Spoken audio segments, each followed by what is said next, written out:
me acerco yo hacía algunas prácticas profesionales en la federación haciendo crónicas del mundial, de la selección mexicana previas al mundial de 2010 y durante el 2010.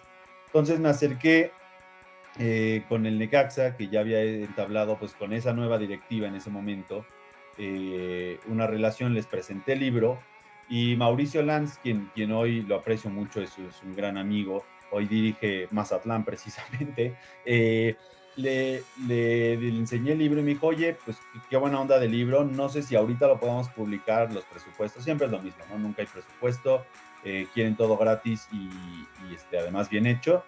Y entonces me dice, pero vente de jefe de prensa a trabajar, vas acabando la carrera, vente. Y yo, wow, ¿no? El equipo de mis sueños me contrata como jefe de prensa. Si no fui jugador y todavía no había estudiado para entrenador, ni mucho menos. Anécdotas, experiencias, memorias, amor a la camiseta. todo gira alrededor del aficionado.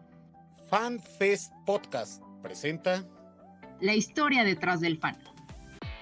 Bienvenidos a otra edición de FanFest Podcast. Como cada semana tengo el enorme gusto que me acompañe mi compañera y amiga Carla Valdés. ¿Cómo estás, Carlita? Buen día. Todo excelente, César, muchas gracias y pues como siempre la historia de hoy no será la excepción. Y vaya que es una historia bastante especial porque su equipo está de fiesta, cumple un año más de vida, pero no es cualquier año. Y el invitado de este día es periodista, fotógrafo, contador de historias, escritor, periodista multimedia y especialistas en deporte, turismo y medio ambiente y sobre todo aficionado de hueso colorado de los Gallos del Necaxa, un equipo con gran tradición del fútbol mexicano. Pero ¿quién mejor que él para que nos hable de su equipo? Te damos la bienvenida a Alan Amper. ¿Cómo estás? Gusto en saludarte, amigo. Igualmente, muchas gracias, César, Carla. Qué gusto encontrar su canal y encontrarlos a ustedes. Un espacio, vamos a decir, yo me gustaría, no sé si ustedes concuerden conmigo con lo que he visto de su canal, un espacio seguro para los aficionados. Sí, literal, la verdad nos encanta esa parte, ese espacio, porque normalmente los aficionados no tenemos espacio no tenemos el micrófono, entonces bueno, esa es la intención también de FanFest Podcast. Buenísimo. Pues Buenísimo. adelante, los micrófonos son tuyos, Alan. Platícanos tu historia, cómo empezó tu amor o tu pasión con los hidrorrayos de Necaxa. Híjole, es una larga historia. Pues cuando yo era niño, de hecho lo cuento muy breve en la introducción del libro, pero cuando era niño, pues mi papá le va al Atlante y yo lo veía hacer corajes cada fin de semana, ¿no? Veíamos acción juntos y yo veía que Necaxa sí ganaba, entonces dije, bueno, pues es muy sencilla la decisión, ¿no? Era el equipo que ganaba, era el equipo que estaba de moda con los niños, ya ves que nos dejaban pasar gratis al Estadio Azteca con nuestra playera del Necaxa, y bueno, pues veíamos acción los domingos o cosas por el estilo, y mi papá siempre me decía como, uff, otro mal fin de semana para el Atlante, pero felicidades, a la Necaxa va muy bien, ¿no? Y ya, se me quedó. La verdad es que me empezó a llevar al estadio. Híjole, mi papá me ha acompañado no sabes la cantidad de estadios, ¿no? Pero hemos ido a Nesa cuando el Atlante jugaba allá. Hemos ido, bueno, fuimos a Aguascalientes, la primera vez que Necaxa ganó en Aguascalientes, un partido oficial fue contra el Atlante. Mi papá me acompañó, todavía ni estaba acabado el Estadio Victoria. Hemos estado presentes en todos los partidos de eliminatoria de México contra Estados Unidos antes del Mundial, desde el 98, bueno, antes del 98, ¿no? Entonces sí ha sido como, bueno, es una historia muy obviamente entramada con mi papá él no es tan loco del Atlante como yo del Necaxa. Yo creo que se le ha ido quitando un poco con el tiempo y pues los terribles resultados y las faltas de respeto que ha habido a los aficionados, no solo del Atlante, ¿no? Pero en este caso del Atlante y del Necaxa. No, y de aquí podemos agarrarnos de muchos puntos, pero creo que el principal es el tema del libro. Mencionaste un libro. ¿Qué es ese libro? Pues fíjate que empezando la carrera, un seminario de periodismo deportivo, recuerdo muy bien, eran no sé, unos 2, 3 días en la universidad, y había un tipo que se llama Humberto Meléndez, que tenía una tienda de libros de fútbol. No, estoy casi seguro que ya no existe, pero en una de esas sí. Y se llamaba Futbología. y obviamente no era el internet de esto, ¿no? Te estoy hablando de hace 16 años. Eh, y había un libro que es Azulgrana, de Heriberto Murrieta. Y lo compré porque, pues, el Atlante, mi papá, y dije, pues le llevo su libro. Y le dije, oye, ¿no tienes uno del Necaxa? Y me dijo, no existe. Y yo, ¿cómo puede ser que no exista algo del Necaxa? O sea, entiendo si me hablaras de Mazatlán, con todo el respeto para Mazatlán, pero ¿cómo puede ser que de Necaxa no exista, no? Dije, bueno, pues voy a investigar un poquito más. Fui a la hemeroteca, no encontré nada. Estuve buscando en algunas librerías, nada. Y dije, bueno, pues ¿cuál es el problema? Lo escribo yo. Enos aquí 16 años después. Digo, eso ya es un poco simplificado, esto de los 16 años después, pero pasa que después de ese seminario de periodismo deportivo, ya se me había ocurrido, ¿no? Y fui al Indautor a registrar mi índice, pues yo era un chavito de 19, 20 años, yo no entendía nada, y como 2, 3 meses después hubo otro seminario, estaban muy metidos yo estudié comunicación en la Universidad Iberoamericana, y estaban muy metidos un par de profesores. Hoy uno sigue en la Universidad Iberoamericana, él es el director de la maestría en comunicación, el otro me parece que ya no está en la universidad, pero ambos siempre han estado metidos en el deporte, y ambos impulsaban mucho esta parte del deporte y la academia. Y en este seminario de béisbol que hicieron, o la cumbre del béisbol me parece que se llamaba, había gente de distintos, pues incluso de oficinas de gobierno de distintos estados, marcas, y por ahí los Diablos Rojos, etcétera. Y entonces yo sabía que había conexos entre estamos hablando del 2006 finales, principios del 2007. Yo sabía que había nexos entre el gobierno de Aguascalientes y la directiva de Necaxa, ¿no? Que se acababa de mudar al estado de Aguascalientes. Entonces me acerqué como pues con la ilusión ahora sí que de un chavo, y le dije al don Alfredo Morales Shadi, quien ya falleció, ojalá que descanse en paz. Le dije, oye, yo estoy haciendo este libro del Necaxa, no sé si les interese. No, la verdad es que no tenía el índice. No tenía, bueno, tenía el índice que les digo que registré en el instituto, pero no tenía nada más. Y entonces me dice, qué buena idea, sí, vente a Aguascalientes. Y yo dije, este político como todos, ¿no? Nada más me está haciendo baba de perico y se acabó. Y le hablé a la semana y me dijo, oye, sí, ya reservé tu hotel, nada más tú paga tu traslado y vente para acá. Y dije, ay, entonces ahí me ves una tarde así ahora sí que con mi papá, con mi mamá ahí metidos en la computadora haciendo una presentación horripilante para ir a presentar el proyecto del libro del Necaxa. Y dicho y hecho, ¿no? Ellos vieron la presentación, me dijeron, pues sí, suena bien, nosotros te apoyamos, te voy a poner en contacto con otra persona que ya falleció, don Alfonso Vélez del Valle, que era el vicepresidente del Necaxa, pero era una cosa muy extraña, porque él era vicepresidente del Necaxa, pero su oficina estaba en el Estadio Azteca. Era el único, todos los demás estaban en Aguascalientes, ¿no? Por esta conexión con Televisa, como el equipo lo manejaba el gobierno de Aguascalientes, esta persona era esta conexión con Televisa. Entonces, pues yo soy de aquí de la Ciudad de México, me mandan con Alfonso Vélez del Valle al Estadio Azteca, su oficina, y era el verano en que Hugo Sánchez era entrenador de la selección mexicana, ¿no? Por ahí 2008.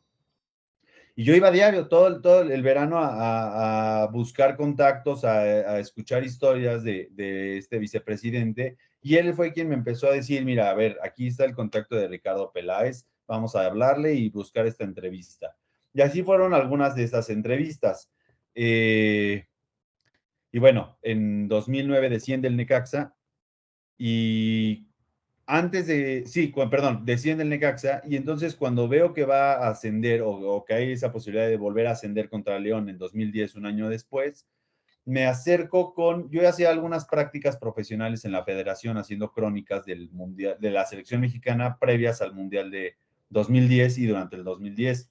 Entonces me acerqué con el Necaxa, que ya había entablado pues con esa nueva directiva en ese momento, una relación, les presenté el libro, y Mauricio Lanz, quien hoy lo aprecio mucho, es un gran amigo, hoy dirige Mazatlán precisamente, le enseñé el libro y me dijo, oye, pues qué buena onda del libro, no sé si ahorita lo podemos publicar, los presupuestos, siempre es lo mismo, ¿no? Nunca hay presupuesto, quieren todo gratis y además bien hecho.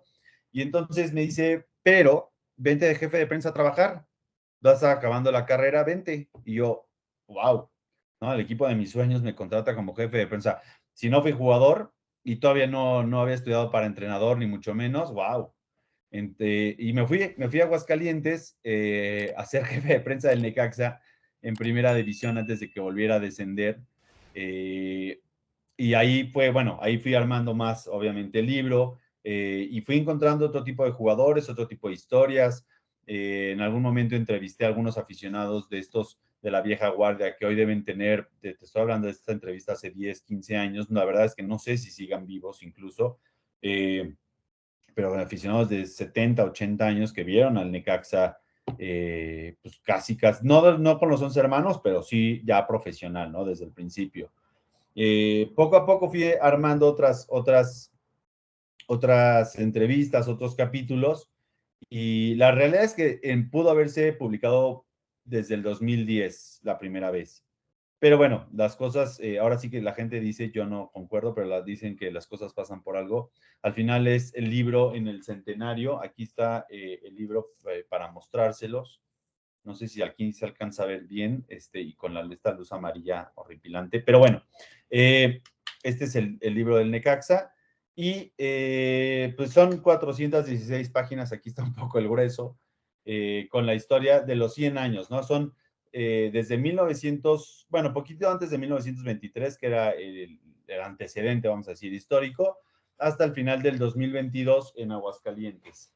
Y incluye, híjole, todas estadísticas sobre todo de liga, no hay otro tipo de estadísticas, entrevistas, crónicas exclusivas de partidos, pues que yo vi épicos, ¿no?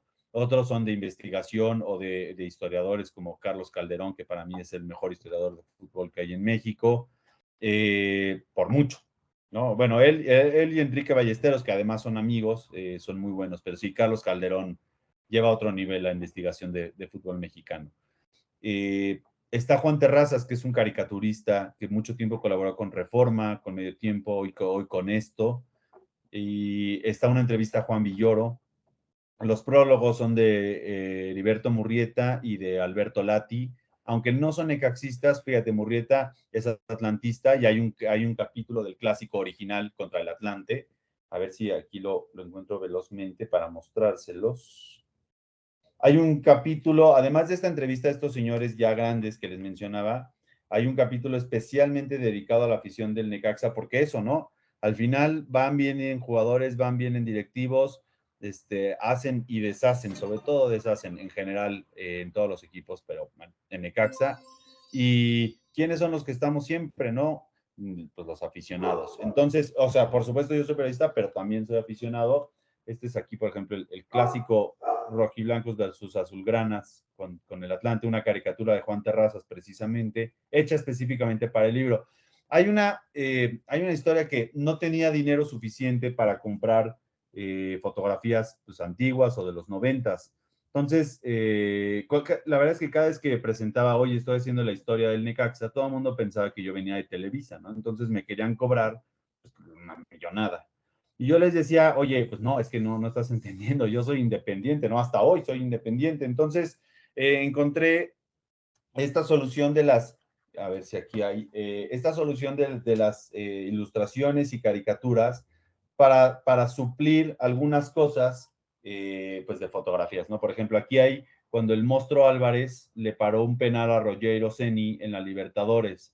Esta caricatura pues está hecha por un caricaturista aguascalentense, necaxista, y todas este tipo de ilustraciones que vean una cornetita aquí abajo, ya no importa el color, están hechas especialmente para el libro. Lo que me gusta de este tipo de colaboraciones es que yo les compartí los textos. Primero les di a escoger qué tema, ¿no? Les dije, oye, necesito de A, B, C, D, ¿cuál te late? Son varios artistas y yo les decía, ellos me decían, no, pues me late este o este. Les compartía el texto y era absoluta libertad. Solo hubo un cambio a una tira cómica, específicamente a un cuadrito, porque podía malentenderse un dibujo y no quería faltar el respeto a nadie. Pero fuera de eso, absoluta libertad para todo mundo en la creación, en contar esa versión a partir del texto que yo hacía. Entonces se ha ido complementando de muchas cosas. Las estadísticas no son mías, las estadísticas son de Carlos Kramerman, que fue mucho tiempo, bueno, tal vez sigue siendo, no estoy seguro la verdad, pero durante muchísimos años fue estadista del periódico Reforma, de la sección de deportes. Entonces, pues se juntaron muchísimas cosas que al final dan este libro con este grueso y 100 años ahora sí que de pasión electrizante.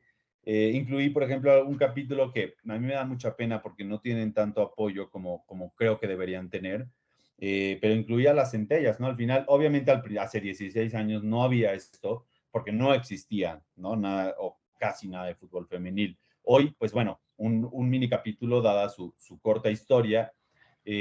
Aquí también voy a mostrarles, quería mostrarles, hay una ilustración que a mí particularmente, bueno, aquí el anuncio de la entrevista a Juan Villoro y sus increíbles conceptos, y hay una ilustración que a mí me gusta mucho especialmente, y esta, fíjate, son estas cosas que hace 16 años, por supuesto que no iba a suceder algo así.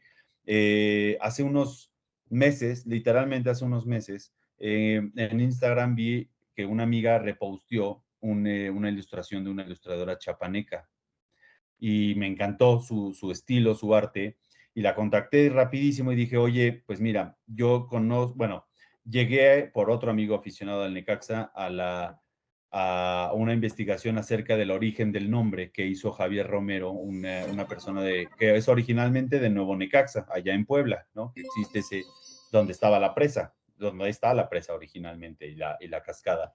Y entonces, pues se me hizo muy interesante que esta chica de Chiapas, Tzotzil, aunque obviamente no es el mismo grupo indígena, ilustrara el origen del nombre Necaxa, que es Totonaco o Náhuatl, ¿no? Hay dos versiones, y entonces pues salió esta cosa que a mí me parece hermosa, ¿no? Que es la interpretación de esa investigación de Javier Romero, que es, el Necaxa significa lugar de ruido en el agua, por ejemplo, podría ser uno de los significados.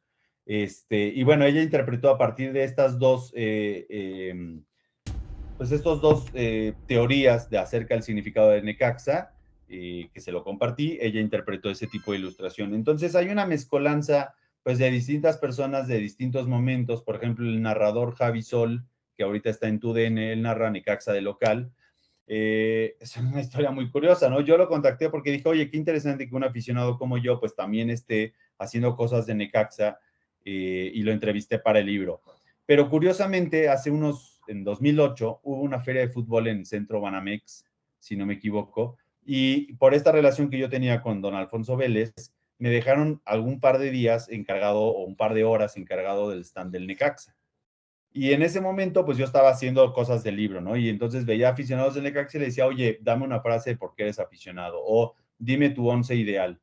Y recapitulando ya, armando al final el libro, encontré estas frases de los aficionados para revisar, ¿no? Para hacer este capítulo de aficionados, y encontré que, sin querer, yo no me acordaba para nada, y Javi tampoco, pero él me dio una frase en ese momento, ¿no? No, la verdad es que no está incluida, pero son estas historias como extrañas, ¿no? Yo para nada me acordaba de esa situación.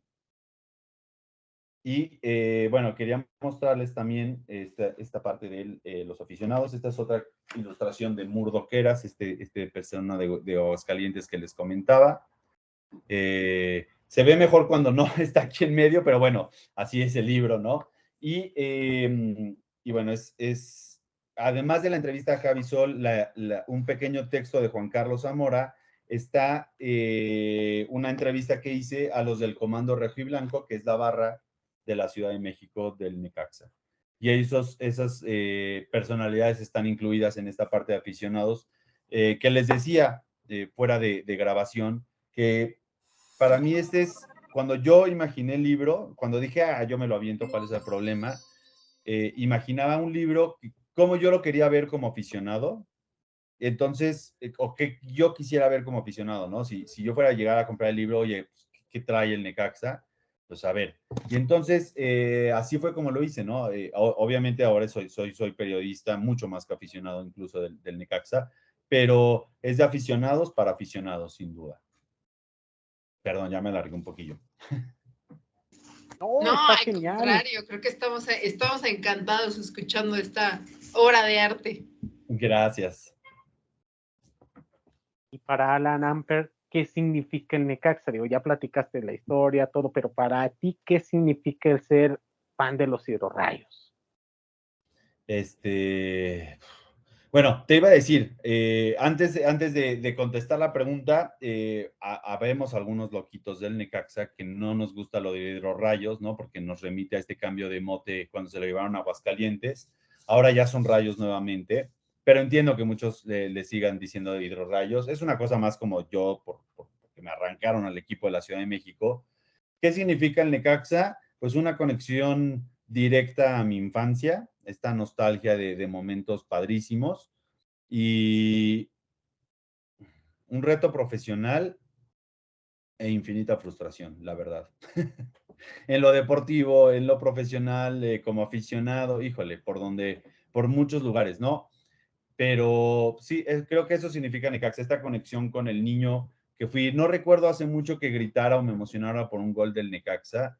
Es muy triste, pero los resultados y las formas en que ha jugado los últimos años no dan para eso, al menos a mí. Pero, pues sí, nunca voy a dejar de ser necaxista y lo voy a seguir viendo, ¿no? Puede ser que ya en algún momento deje de ser tan activo como hoy a nivel de aficionado y periodista, pero sí, es algo que nunca voy a dejar de ser. Ahora sí que, como dice Villoro en la entrevista, negar al Necaxa sería negar al niño que fui. Y pues no, fue un niño muy feliz, así que, ¿qué les puedo decir? Pero es que aparte, 16 años haciendo esto, o sea, ¿cómo fue también?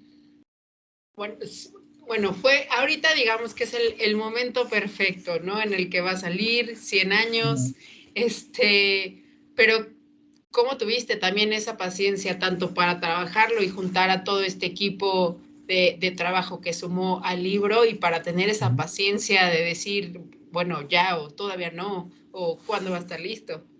Sinceramente me acabé híjole. A ver, fueron 16 años porque cada vez que Necaxa cambió 4 o 5 veces de directiva en estos 16 años, ¿no? Yo conocí, la primera directiva que conocí fue con la de Ricardo o Javier Pérez Toifer, uno de los Pérez Toifer, que fue el presidente del Necaxa cuando jugaban Copa Libertadores en 2007. Después hubo otra directiva antes de la que descendió al equipo, bueno, en realidad ya lo traían de atrás, ¿no? Pero bueno, oficialmente esa directiva. Después la que consiguió el ascenso y luego descendió tristemente, donde me dieron oportunidad de trabajar.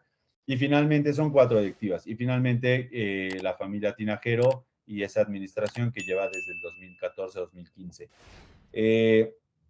Entonces, por eso son tantos años, ¿no? Porque cada vez que ellos cambiaban de directiva por razones deportivas o de negocio, sobre todo de negocio diría yo tenía que volver a empezar, ¿no? Volver a presentar el proyecto y llegaba con mi cuaderno engargolado y les decía, pues ahora sí, aquí está el libro, ¿no? O sea, ya no es una presentación o solo eso, algo, o sea, ya estaba registrado en el Indautor desde el 2007, 2008, la primera vez.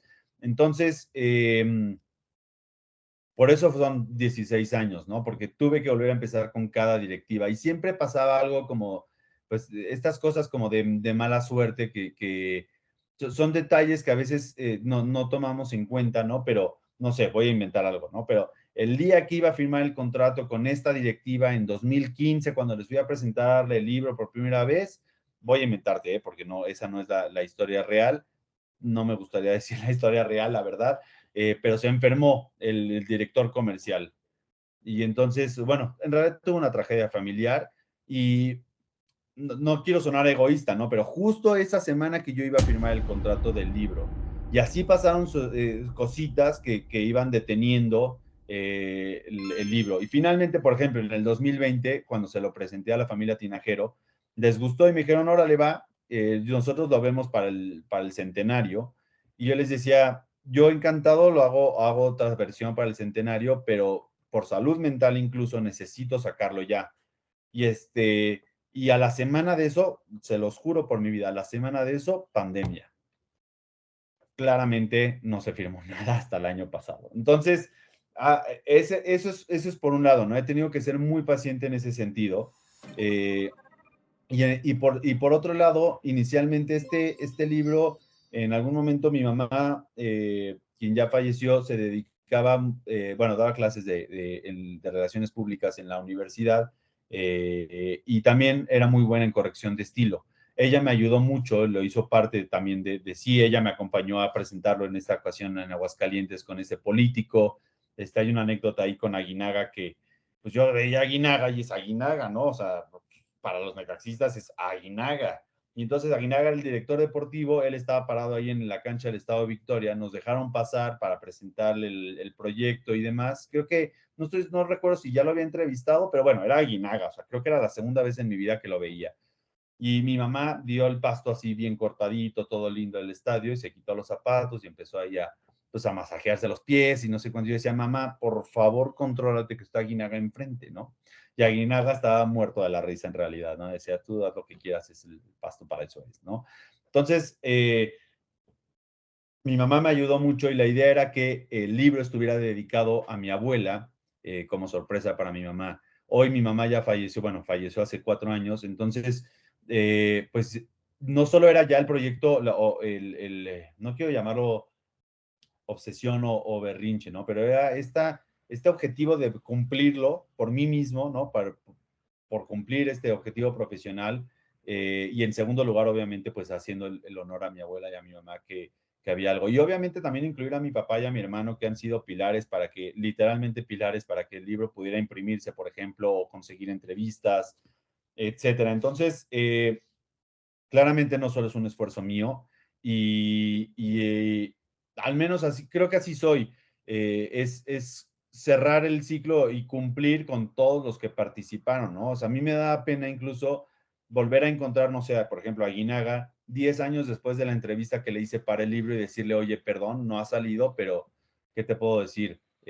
Otras directivas no me apoyaron, o me querían cobrar, o etcétera, ¿no? Entonces, sí me daba pena y era parte del objetivo o de esta paciencia, ¿no? Que cada vez se me terminaba, pero era decir, oye Aguinaga, sí, mira, aquí está el libro, ¿no? O, oye Esquivel, aquí está el libro, porque me costó mucho trabajo. Es más, con Esquivel tengo una anécdota muy interesante, lo iba a entrevistar hace 10, 15 años, Gerardo Esquivel, el flaco Esquivel, que mucha gente no lo tiene en cuenta en este 11 de los 90, ¿no? Y es un héroe sin capa, nadie sabe, pero él fue el que más minutos jugó en el bicampeonato contra Celaya. Toda esa temporada él fue el que más minutos jugó. Entonces no es cualquier cosa, Gerardo Esquivel, ¿no? Y me acuerdo que lo iba a entrevistar, por alguna razón no se pudo hacer hace 10 años, y en 2019 lo encontré él trabajando en el cuerpo técnico de Nacho Ambriz cuando estaba en Necaxa, y me dijo, si tú ni me entrevistaste y ese libro nunca va a salir, una cosa así, no recuerdo exactamente lo que me dijo. Le dije, Gerardo, te lo juro que si fuera por mí ya hubiera salido. Finalmente aceptó la entrevista, fue una entrevista lindísima, que se alargó mucho más yo creo que de lo que él esperaba.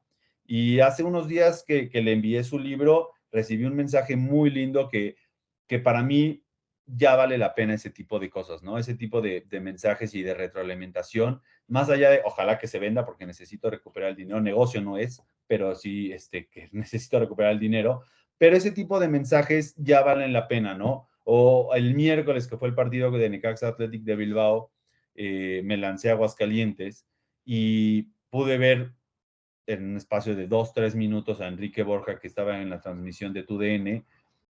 Me dijo, oye, Enrique, no sé si te acuerdas de mí, pero aquí está el libro, te entrevisté. Me dice, ¿cómo no me voy a acordar? Qué buena onda, por fin, te tardaste, no sé cuánto. Y ese tipo de comentarios, pues la verdad es que sí me llenan de orgullo, ¿no? Hace rato, de hecho, les venía diciendo que venía ligeramente tarde a esta entrevista porque tuve la suerte de encontrar a Heriberto Murrieta muy cerca de casa cuando gusten. Y pues lo entregué, estuvimos platicando un ratito, él hizo el prólogo, él fue el primero que me abrió las puertas, primero porque, bueno, su libro Azulgrana fue mi primera inspiración, sin duda, ¿no? Para el que le compré a mi papá. Pero después, de alguna manera, no recuerdo cómo, conseguí su contacto hace 16 años y le hablé y le dije, Heriberto, compré tu libro, felicidades, está increíble. Yo soy necaxista, quiero hacer un libro en Necaxa, ¿qué tengo que hacer para que esto suceda? Y 16 años después le estoy entregando su libro, entonces es parte de esto, ¿no? Él me hizo el favor de hacer un prólogo. Es más, con Heriberto hay una anécdota también muy interesante. Después de ser jefe de prensa del Necaxa, salí me fui a la Federación Mexicana de Fútbol y después, bueno, me alejé un poquito de las instituciones deportivas y en algún momento Necaxa decidió hacer en los 90 precisamente, perdón, no en los 90, en el aniversario 90, hace 10 años, decidieron hacer un mini documental de acerca de la historia del equipo. Y yo ya había trabajado ahí, se me hizo muy raro que a mí no me llamaran, pero bueno, tal vez algún malentendido o no se les ocurrió o no quisieron, qué sé yo. Y le hablaron a Heriberto Murrieta para que él hiciera este documental. Y entonces Heriberto, que ya me conocía, ya había escuchado de mí, me dice, oye, pues yo soy atlantista, échame la mano, ayúdame con el guión. Y al final, entre él, un editor que él tenía y yo, armamos un documental muy lindo que se llama 90 años de historia, ahí está en YouTube. Y pues para mí es un sueño, ¿no? Para mí, Heriberto Murrieta es, genuinamente lo digo y no porque tenga participación en el libro, es un ejemplo a seguir como periodista y como persona, sin duda. Es un gran tipo, pero es un periodista que nunca entra en polémicas baratas, es un periodista que es serio, es un periodista que sabe escribir bien, que son ya muy pocos los que hay así. Entonces, pues qué honor que Heriberto Murrieta me invitara a mí a hacer el guión de este documental del Necaxa. Y pues y después escribir el prólogo para el libro. Entonces, son estas historias que el libro, más allá de nuevo, de que se venda o no se venda, pues me formó como periodista, me ha dado pues anécdotas, ¿no? Conocí al Matador Hernández, que para mí era pues, uno de mis máximos referentes de niño, uf, como loco, ¿no? Cuando lo vi era como, no puedo creer que estoy hablando con el Matador. Entonces, sí, este libro me ha dado esas cosas, pero sí ha tenido que ser muchísima paciencia, ¿no? De pronto, no han sido los 16 años continuos, por ejemplo, habrá habido algún año que estuviera, vamos a decir, guardado en el cajón.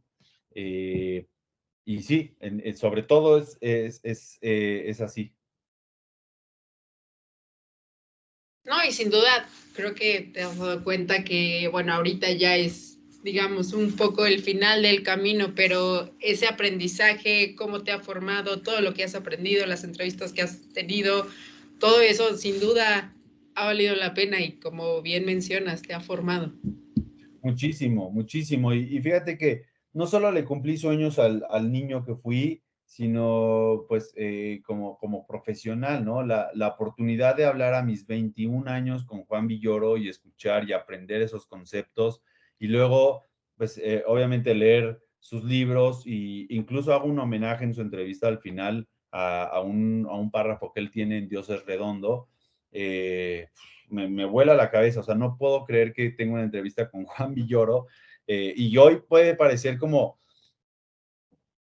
hoy para mí sería tal vez más lógico, ¿no? Pues ya tengo 36, ya tengo mucha más experiencia, ya sé cómo moverme, cómo llegar a ciertos personajes, pero a los 21 años, la realidad es que lo vi en algún evento en la universidad, me acerqué y le dije, oye, yo soy necaxista, me encantaría entrevistarte, y me dijo, sí, ¿no? Y son esas, igual y me hubiera dicho que no, y quién sabe qué hubiera pasado, ¿no? Entonces son esas cosas que sí valoro muchísimo y que pues tal vez para algunos es una entrevista y ya, ¿no? Pero para mí significan muchas cosas más. Para no repetir las mismas preguntas que tuvimos con la entrevista que tuvimos al principio de la temporada con Juan Carlos, que los invitamos para que lo chequen. Un tema que no tocamos, o un par de temas que no tocamos con Juan Carlos y que me gustaría platicarlos contigo, Alan. ¿Quién fue Horacio Casarín?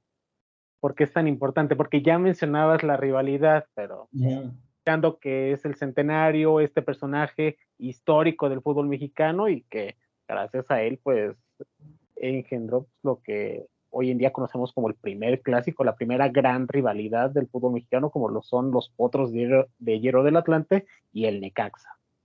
Sí, fíjate que Horacio Casarín es este personaje, es este garbanzo de libra que sale, ¿no? Es el Hugo Sánchez de los 30, básicamente.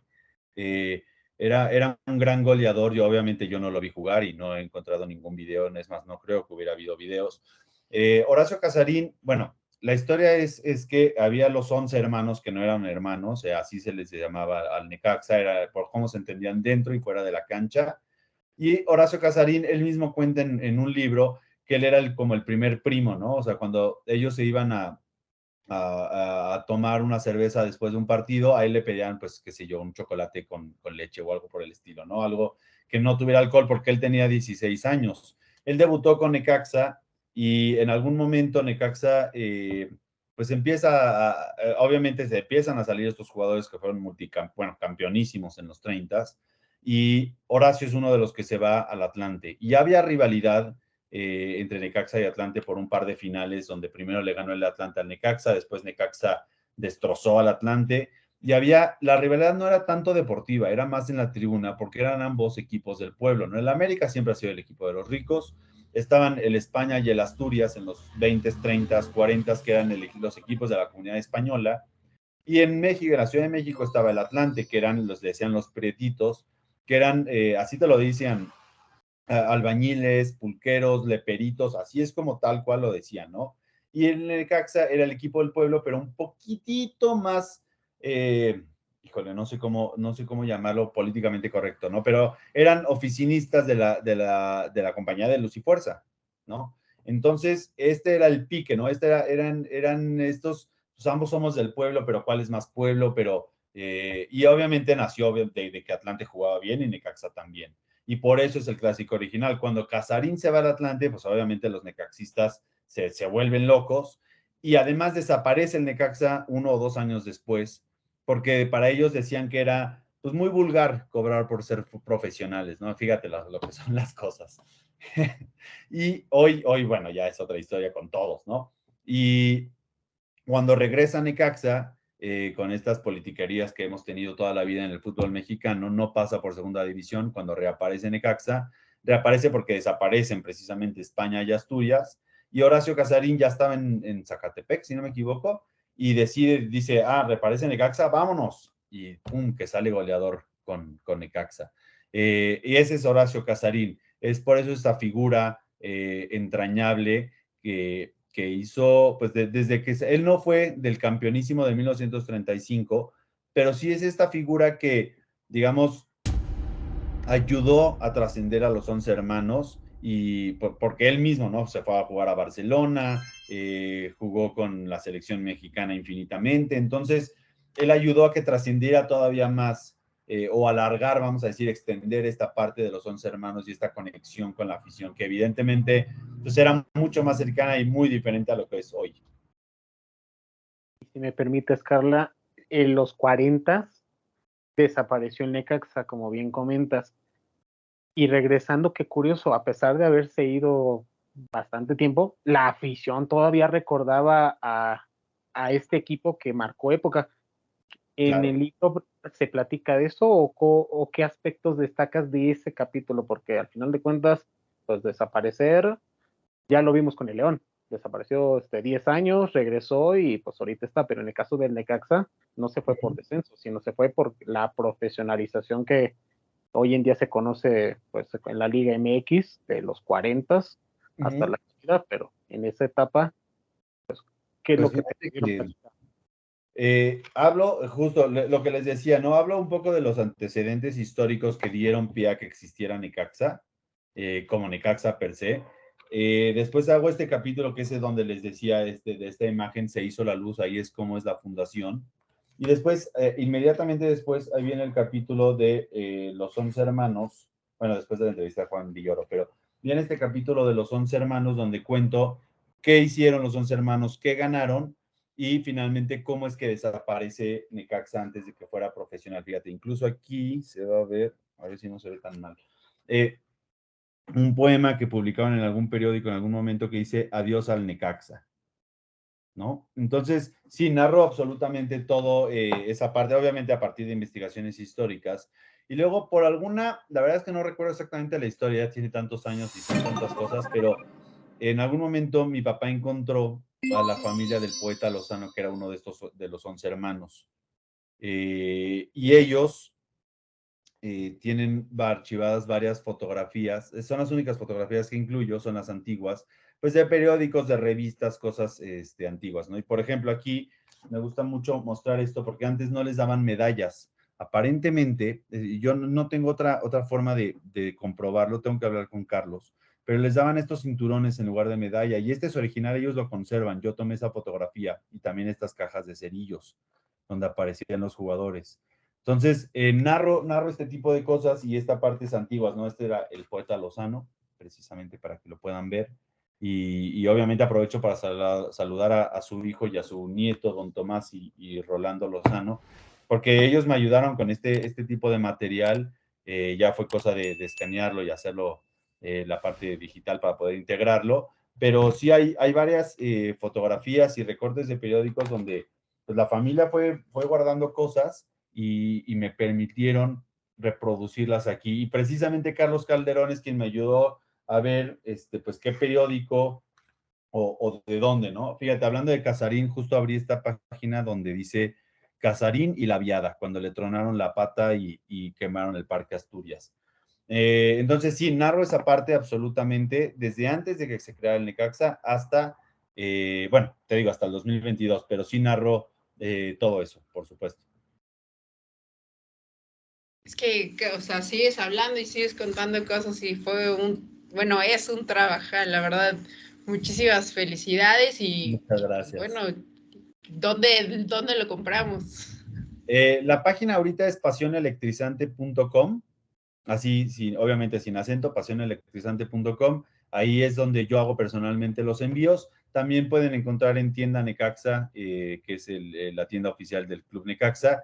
Pasa que ese libro, eso también fue un trabajal. No se nota, obviamente, porque pues nada más ves el logo y dices, pues ya lo pusieron allá. Pero para que este logo pudiera estar aquí, ha sido un trabajal, y que fuera, tampoco se va a ver tanto, creo. Pero aquí en esta frase, línea roja, dice ese libro histórico oficial del Club Necaxa. Y eso ha sido también un trabajal. Entonces también lo pueden encontrar en las tiendas físicas y online de Necaxa. Y bueno, pasionelectrizante.com. Le decía a César hace un rato que estoy trabajando en algunas librerías para que pueda estar ahí pronto. Se me cayeron unos deals que tenía, pero bueno, seguimos trabajando para que pueda estar o para que más gente pueda tener acceso. No, es impresionante, o sea, 11 hermanos, la época donde desaparece Necaxa, lo del Parque Asturias, que es un momento importantísimo porque ahí es el preámbulo de lo que hoy conocemos como los estadios de cemento, y si no, ahí lo tenemos en la casa del Atlante hoy en día, el Estadio de la Ciudad de los Deportes. Entonces, parte importante y obviamente representativo, nacional incluso fue. Y para ti, ¿cuáles son esos 5 momentos que te han marcado como necaxista, ya sea que los hayas marcado en el libro o que tú los hayas podido ver? ¿Cuáles serían esos 5? Creo que el único que te voy a mencionar que no haya podido ver y que lo viví, vamos a decir, a mi manera con mi papá, es el clásico del Atlante Necaxa, ¿no? Conforme iba escribiendo el libro, iba entendiendo, de verdad que tengo horas en la Hemeroteca Nacional, a veces pasaba más tiempo viendo los periódicos de la época que per se algo del Necaxa, ¿no? Porque me parece interesantísimo el tipo de anuncios, el tipo de redacción, etcétera. Entonces yo te hablaría de eso, ¿no? El clásico original Necaxa Atlante sería un momento, obviamente también la relación con mi papá y cómo lo hemos vivido nosotros, ¿no? Hoy no te voy a decir que soy atlantista, pero sí, obviamente tengo mucho cariño por el Atlante porque pues lo he seguido, ¿no? Y al final, hoy no, tristemente no pueden competir Necaxa y Atlante, entonces cada fin de semana básicamente es darnos un abrazo uno al otro diciendo, pues otra vez perdimos. Pero bueno, aunque al Atlante le ha ido bien en esta época de no ascenso. Pero pues sigue sin ascender, ¿no? Entonces, bueno. Creo que hay varios momentos. Por supuesto, te tendría que hablar de los campeonatos. Creo que el que más conciencia tenía es el del 98. Ya tenía 11 años. Pero para mí, el Mundial de Clubes es uno, sin duda. No puedes creer, ¿no? Nadie confiaba, ni nosotros, nadie confiaba en el Necaxa, y de pronto que le gana al Real Madrid con no estoy seguro si estaba ya Roberto Carlos, creo que sí, pero bueno, estaba Eto'o, Raúl, Sanchís, bueno, etcétera, ¿no? Una serie de jugadores increíbles. Ese es uno. El descenso, es muy triste, ¿no? Pero pues sí, me tocó vivirlo, el primer descenso con el América. Yo no estaba en la Ciudad de México, tuve la oportunidad de hacer un pequeño intercambio en el extranjero, y yo lo veía en internet, obviamente estamos hablando del 2009, ¿no? Que ahora parece lejísimos, pero no había estas condiciones del internet, ¿no? Y pues, era suerte encontrarlo ahí en Roja Directa o algo por el estilo. Y sí, me acuerdo que mis amigos se fueron al antro pues, a estar, a disfrutar, y yo me quedé solo llorando, escribí una carta como si fuera una novia, un desastre, un desastre. Y luego un año después que asciende Necaxa, a través de esta relación que tenía con la federación por las prácticas profesionales, aparecí en la cancha de León cuando asciende Necaxa, y tengo muy, muy, muy clavado un momento en el que abrazo a Cuatrochi, este último referente del Necaxa, al menos el único referente, verdaderamente referente, creo yo, de Aguascalientes, de Necaxa en Aguascalientes, y así se me soltaron las lágrimas cuando lo abrazo ahí en la cancha y le digo, gracias por devolverme mi infancia. Ese momento para mí, ese podría decir que es el tercer momento. Y creo que no sé si habría un cuarto o un quinto así. Más bien te diría como estas anécdotas de niño, ¿no? De haber ido al estadio o de haber alguna vez entrar a la cancha y poder, pues de estos niños, ¿no? Que te tomas la foto ahí cuando se podía con el equipo, ese tipo de detalles. Pero son estos tres momentos que les digo que para mí son espectaculares. El campeonato, te digo, el del 98 que tenía más conciencia. Si tuviera que completar, pues ahí podrían estar estos eventos. Y adicional de este libro, ¿qué te dijo tu familia? ¿Qué te dijo tu papá, tu hermano? Pues de entrada, la verdad es que digamos que me bajan los pies a la tierra en el sentido de me dicen, relájate ya, o sea, eventualmente se va a vender poco a poco, tranquilo, relájate. Entonces ahí me han apoyado mucho y pues están contentos de ver que lo hayamos logrado todos, ¿no? Eso creo que es la principal reacción. Sin duda, ahorita ya le vamos a dar comprar a Pasión Electrizante. Muchísimas gracias. Muchísimas. Es que sí tiene razón, Carla. Digo, yo sé que no es el equipo que tú quieres, pero al final de cuentas son artículos de centenarios y la gente que colecciona cualquier tipo de cosa que es de su equipo, pues vale la pena. Digo, yo sé que este equipo no te cae nada bien, pero al final de cuentas es de artículos de centenarios y en algún momento la gente lo va a adquirir para colección. Y aprovechando que hace unos días se dio a conocer pues este partido entre Athletic y el Necaxa, ¿qué te pareció el jersey? ¿Qué te pareció todo lo que ha rodeado este equipo en su centenario? ¿Te ha gustado cómo ha planeado la directiva pues este momento histórico? Híjole, es una pregunta difícil porque precisamente soy socio, vamos a decir, con la directiva en el libro. Bueno, no socio, hicimos con la colaboración juntos. Entonces es una pregunta en ese sentido difícil. Creo que más allá de lo deportivo es lamentable del Necaxa desde hace muchos, muchos años. Creo que si acaso tuvo un momento de luz fue cuando participó en la Copa Libertadores en 2007, pero creo que desde que se fue a Aguascalientes ha sido pues lamentable el aspecto deportivo de Necaxa, sin importar en realidad la directiva. En cuanto al centenario y las cosas que han hecho, pues la parte de las playeras y que le hayan dado o me hayan apoyado para poder sacar el libro. No estoy seguro si tienen un par de cosas más, pero eso creo que lo han hecho bien. El tema es que hay una desconexión entre la afición y la directiva o el equipo per se. El miércoles tuve la oportunidad de estar ahí en el estadio y la verdad es que se sentía increíble el ambiente vamos a decir, hasta que Athletic de Bilbao metió el primer gol en el segundo tiempo, no estoy seguro cuándo fue, pero ahí, cuando el Athletic de Bilbao empezó a ganar, se sintieron los abucheos y se sintió este rompimiento entre afición y equipo.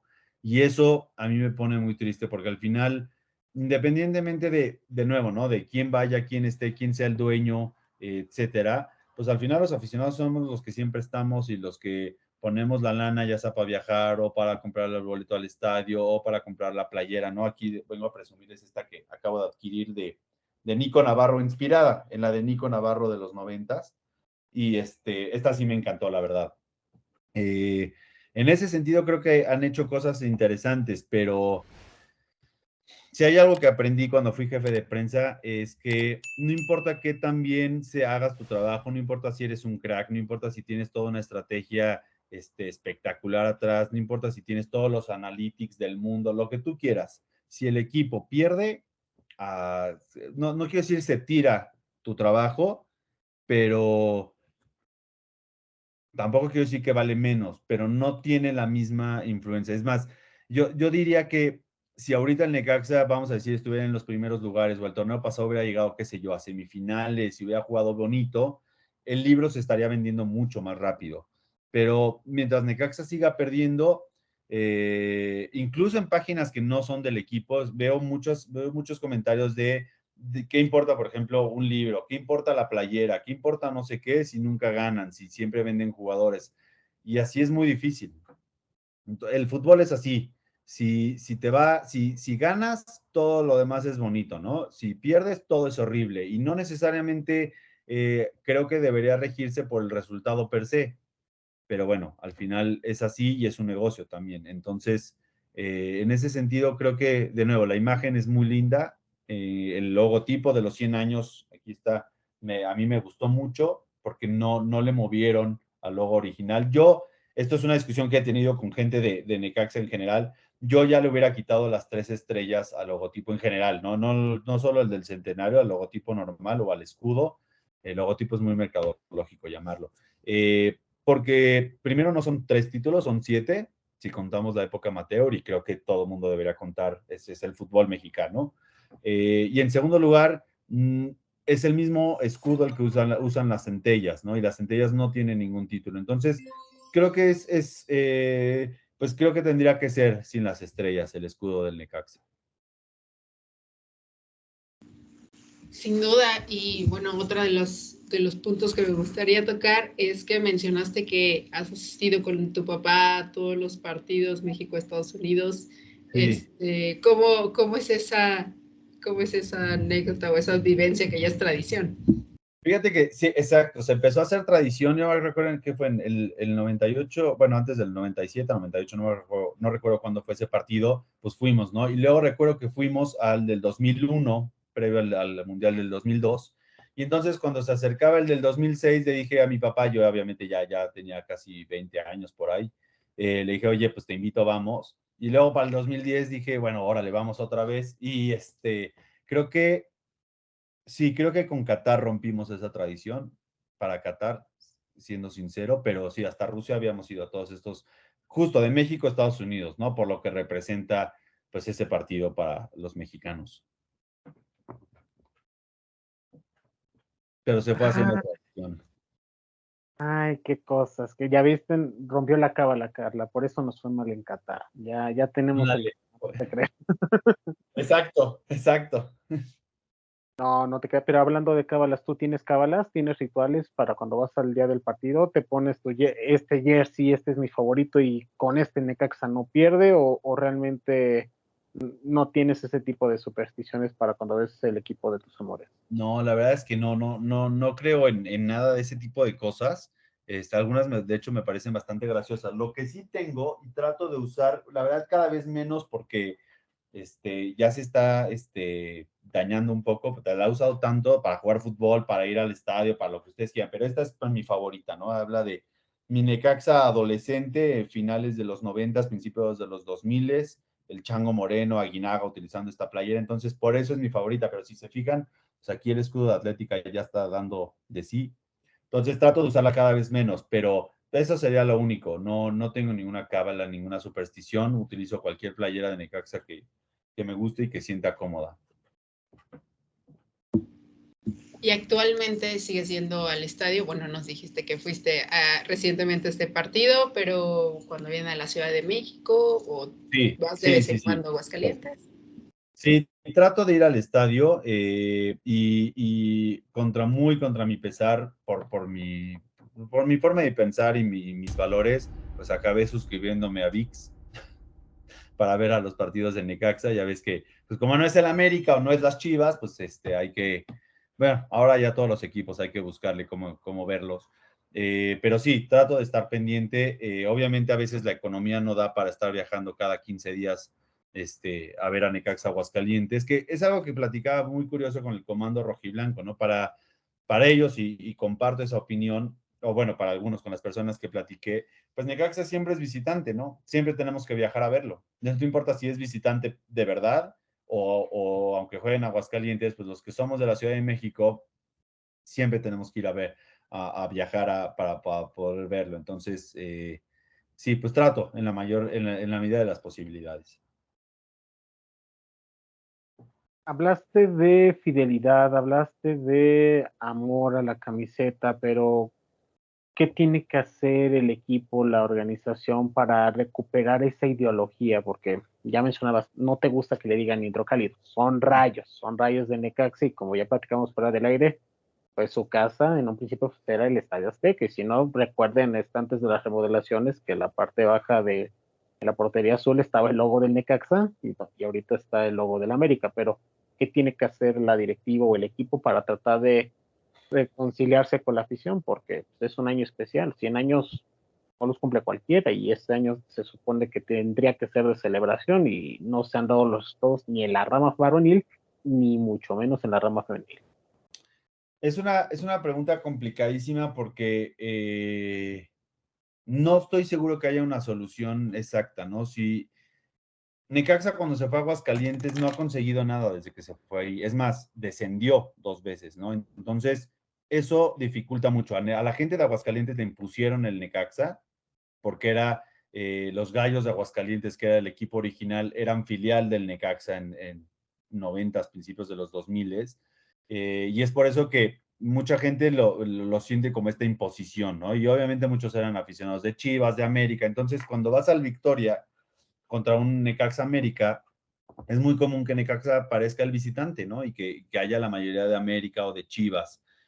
Ha tenido más arraigo, ya tiene 20 años ahí, entonces, pues los niños que crecieron o que nacieron en 2010, que todavía nacieron, qué sé yo, en 2005, pues ya sienten tal vez a Necaxa más como de la ciudad, ¿no? La gente grande no, para nada, o al menos no en mi percepción.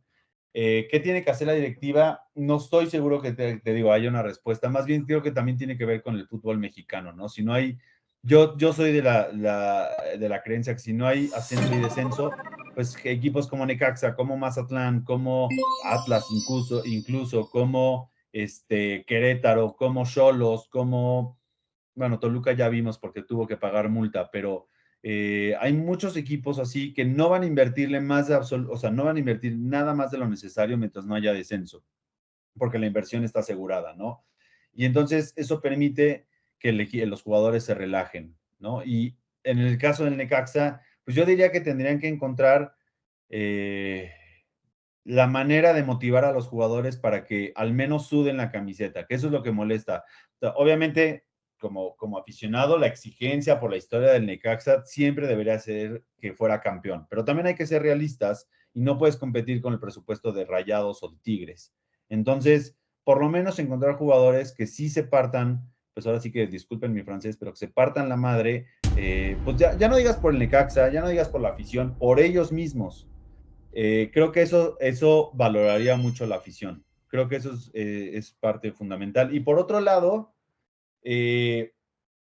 generar más acciones sociales, y no solo aplica para Necaxa, creo que aplica para todo el fútbol mexicano. El fútbol creo que está muy desperdiciado en el desarrollo social, ¿no? Podríamos abrir descenso y ascenso y desarrollar a través del fútbol. No estoy diciendo que el fútbol tenga que ser el encargado o el principal responsable, pero sí creo que puede ser una vía increíble para hacer un desarrollo social. No sé, voy a inventar algo, pero invertir buen dinero, no solo en futbolistas, en desarrollo de canchas, en desarrollo de edificios, en desarrollo de preparación de gente, para, no sé, invertir ese tipo de dinero y ese tipo de recursos en Celaya, por ejemplo. Y entonces cuando Celaya ascienda, ya sea ahorita o en 100 años, no importa, va a tener una estructura mucho más sólida a nivel social y a nivel negocio para mantenerse en primera división. Y quien descienda va a tener también esta estructura. Y entonces se crean empleos, los niños van a querer jugar fútbol en el Celaya, la salud. No, yo creo que va mucho más allá de solo invertir en buenos jugadores. Creo que el fútbol está muy desperdiciado en ese sentido y pues creo que se ha repetido mucho últimamente en televisión, ¿no? Pero es algo que ya tiene pues varios años, ¿no? A los dueños les importa el fútbol, perdón, el dinero y nada más, ¿no? Lo que menos les importa y es muy triste y por eso valoro mucho este canal y por eso los busqué, es el aficionado. Parece que o les vale madre, básicamente, que los aficionados somos los que mantenemos toda la industria, ¿no? Si un día de verdad no va a pasar, ¿no? Es un sueño guajiro, pero si un día de verdad la afición se pusiera de acuerdo para no ir a los partidos de la selección, para no llenar, para no verlos en la televisión, se les va a caer el chistecito. Ya se asustaron ahorita en Estados Unidos con la Nations League y la Copa Oro. Pero bueno, no va a pasar. El aficionado mexicano en general tiene memoria corta, ¿no? Como tenemos memoria corta en política. Entonces, no sé si tengo un arreglo en ese sentido. Creo que tendría que buscar la directiva del Necaxa algún tipo de conexión que no tenga que ver con el pasado per se, porque también la afición está cansada de vivir del pasado. Y yo no lo veo como vivir el pasado, yo lo veo como recordarlo y que sea una inspiración para el futuro. Vivir del pasado, pues no. Eventualmente estas grandes estrellas que tuvimos en los 90 en el Necaxa, pues van a fallecer y sí, dejaron su legado, pero ya está, ¿no? Tiene que, los niños, alguien de 8 años en Aguascalientes, pues tiene que emocionarse con algo. No importa si es conocer a un jugador que para mí sea X, o jugar en la escuelita del Necaxa, o que el Necaxa le remodele el jardín de la escuela. No sé, tiene que encontrar estas maneras de involucrar a los niños, porque además ahora tienen competencia con Premier League, tienes competencia con la Liga Española, tienes competencia con los eSports. Entonces, no es una respuesta sencilla, pero sí creo que tiene que haber esta conexión emocional más allá de que ganen o pierdan. Perdón. Sí, ahora hasta competencia con la MLS, ¿no? Pero ya como mi última pregunta, ¿cuál es la principal diferencia del fútbol actual al fútbol de hace 100 años, ya que tienes conocimiento y lo has estudiado durante este periodo? Hoy justo lo hablaba con un amigo y te diría que es, incluso nosotros, en los 90, que ya obviamente era todo un negocio y de todos modos había corrupción y había lo mismo que hoy, solo pues no sonaba tanto por la cantidad de medios de comunicación. La diferencia es que mucha gente se hace aficionada al equipo, a lo que representa, a los valores, ya sea por, no sé, voy a inventarte, ¿no? El Athletic de Bilbao, pues es algo regional, ¿no? O el Necaxa, pues era este equipo del pueblo, oficinista, y el Atlante este equipo del pueblo, albañil. Y eran aficionados porque se identificaban de una u otra manera. Villoro cuenta que hay un jugador que tenía ascendencia yucateca y él tenía también algo y por ahí yucateco, y entonces esa conexión y gente en el barrio, etcétera. Hoy, si tú me preguntas, ¿le vas a Necaxa? Sí, claro que le voy a Necaxa, pero yo le voy a Necaxa al equipo que yo tengo en mi recuerdo. Hoy es muy difícil irle a un equipo que es una empresa. Todos son una empresa, no solo Necaxa, todos los equipos son una empresa, ¿no? Entonces, la diferencia sería, antes te identificabas con un jugador, un color, un valor, la región, algo por el estilo. Hoy es muy difícil porque es una empresa, ¿no? Hoy voy a inventar el jugador, no importa, Martínez, puede ser desde niño muy necaxista, pero si llega el América y le ofrece pues, miles de millones de dólares, entiendo, porque todo el mundo busca esta superación y poder tener de qué vivir, pero se va a ir como si nada al América y es posible que se olvide del Necaxa, a veces no, a veces sí, pero es la diferencia. Le vas a algo con lo que te identificabas o le vas a la empresa, ¿no?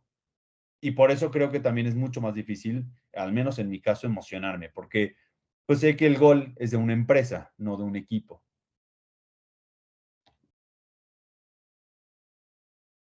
Ok. Para ir finalizando, estimado Alan, y agradeciéndote el tiempo, memorabilia o algo que quieras mostrar antes de irnos. Uy, sí tengo para aventar, fíjate que no la tenía preparada, pero hay una que sí me encantaría, que no es memorabilia, fíjate. Cuando empecé a hacer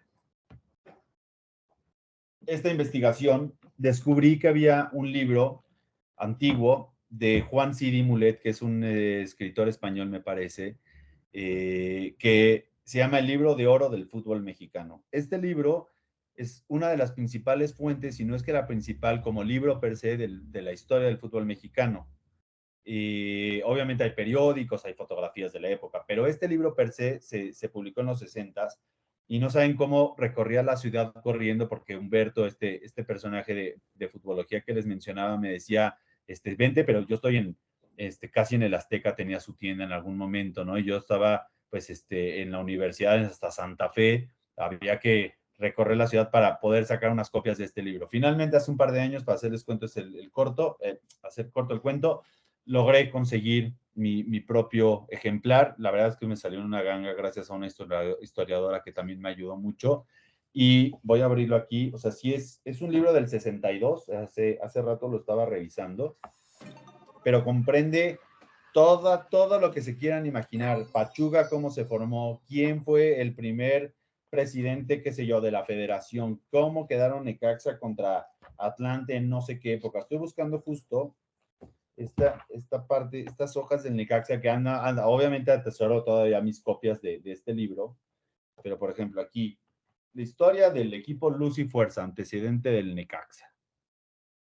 Y así, entonces este libro para mí tiene muchísimo valor, podría ser una memorabilia, y esta playera que creo que les mostraba fuera de la grabación, es una playera retro que sacó Necaxa en principios de pues cuando empecé a sacar el libro en 2006, cuando empecé a hacer el libro, 2006-2007, y pueden ver que está firmada pues por todos los personajes que entrevisté en el libro, entre ellos, te decía César hace rato, a ver si otra vez me sale bien, esta firma de aquí es de don Marcial Ortiz, el ranchero, que es el último de los 11 hermanos que quedaba vivo hasta hace 13 años. Tuve el honor de entrevistarlo. Ha de haber sido una de sus, si no es que la última entrevista, ¿no? Pero aquí tengo, pues, fotografías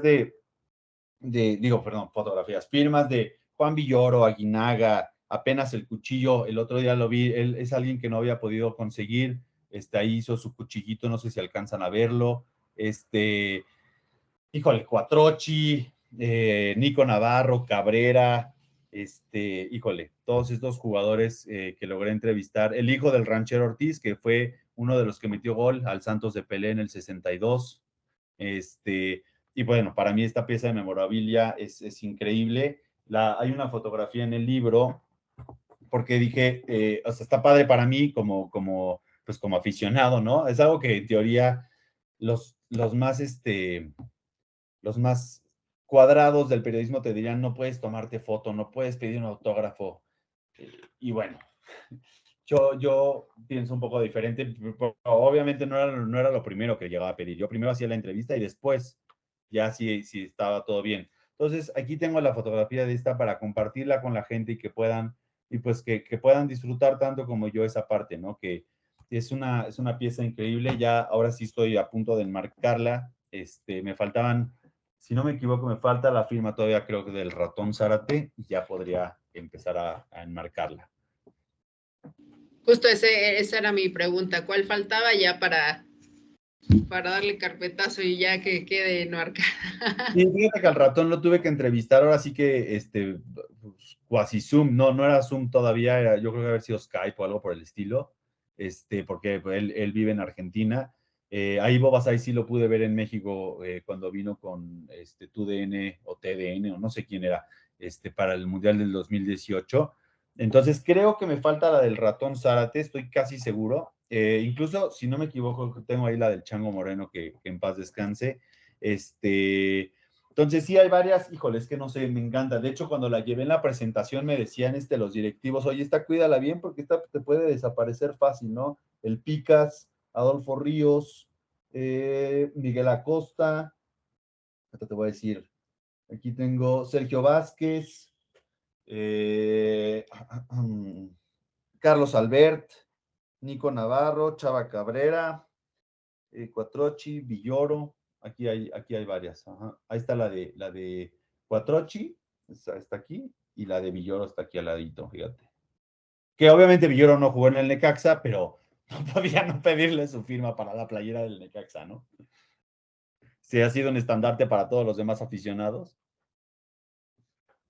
Se va a sentir ofendido Selmo Alonso, ¿eh? se va a sentir ofendido Jorge Ortiz de Pinedo también. Fíjate lo que son las cosas. Con Jorge Ortiz de Pinedo nunca encontré el contacto, le escribí a sus hijos a través de redes sociales, nunca me contestaron. Con Anselmo estuvo abierto a que lo entrevistara porque obviamente es un personaje entrañable de la afición necaxista. Desafortunadamente nunca se dio. Él ya tiene el libro, me hizo el favor de entregárselo Javi Sol, pero ojalá que sí. De hecho, hay varias entrevistas que incluso el editor en su momento me cortó. Por ejemplo, la del Chango Moreno no pudo entrar completa, entonces tuve que meter extractos. Entonces, por ejemplo, el cuchillo nunca lo había encontrado hasta este miércoles que estuvo contra el Athletic de Bilbao. Entonces, mi intención es pues volver a juntar algunas entrevistas que para mí faltaron y poder agregarlas eventualmente. Pero bueno, primero hay que acabar con esta edición y después ya lo demás. Perfecto. Pasión electrizante. Pues ha sido un honor y muchísimas gracias por compartirnos toda esta historia, conocer desde adentro cada detalle, cada anécdota, que eso pues motiva mucho más, ¿no? El conocer la historia y pues también felicidades por todo este tiempo y que ya lo tienes en tus manos. Muchísimas gracias. Al contrario, y también felicitarlos a ustedes. Creo que te lo decía César, fuera de la grabación. Pues sí, los aficionados es lo más importante y qué padre que haya un espacio de aficionados para aficionados. Me parece increíble porque en México somos infravalorados y nos faltan al respeto constantemente. Yo creo. Entonces, felicidades porque me parece que es un proyecto increíble. Muchas gracias por tus palabras y ya para finalizar al menos de mi parte, si tuvieras que escribir un mensaje en el cielo para que millones de aficionados del fútbol o de los Rayos del Necaxa lo pudieran ver y leer, ¿qué sería y por qué?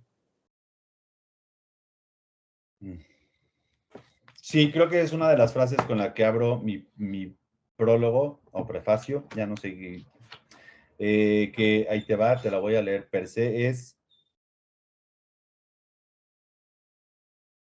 ¿Dónde está? ¿Por qué del Necaxa y no de otro equipo más ganador? ¿Por qué de los Rayos si solo tiene un puñado de aficionados de trofeos? Preguntas que tienen lógica, pero que no entienden de razones del corazón. Básicamente te diría que es eso, ¿no? Sí, no hay lógica, no hay lógica en un aficionado al Necaxa, nunca gana, es más, es casi imposible. Entonces, eso te diría, ¿no? Preguntas que tienen lógica, pero que no entienden de razones del corazón, algo por el estilo, o 100 años de pasión electrizante, ¿no? Escribiría, y por eso, porque pues la verdad es que no es lógico ser aficionado de un equipo como el Necaxa. Eso sería. Fuerza, Rayo. Sí, ándale. Eso. Cosa curiosa también, ahí incluyo el himno que escribió el hijo de doña Carmen Salinas, fíjate. No sabía esta cosa hasta que investigué y dije, órale. Pues a comprarlo, Carla, a comprarlo este libro porque parece que trae anécdotas y experiencias que vale la pena seguirlos y te agradecemos tu tiempo, Alan. Al contrario, a ustedes, muchísimas gracias. Muchísimas gracias, Alan. Y pues esto fue FanFest Podcast.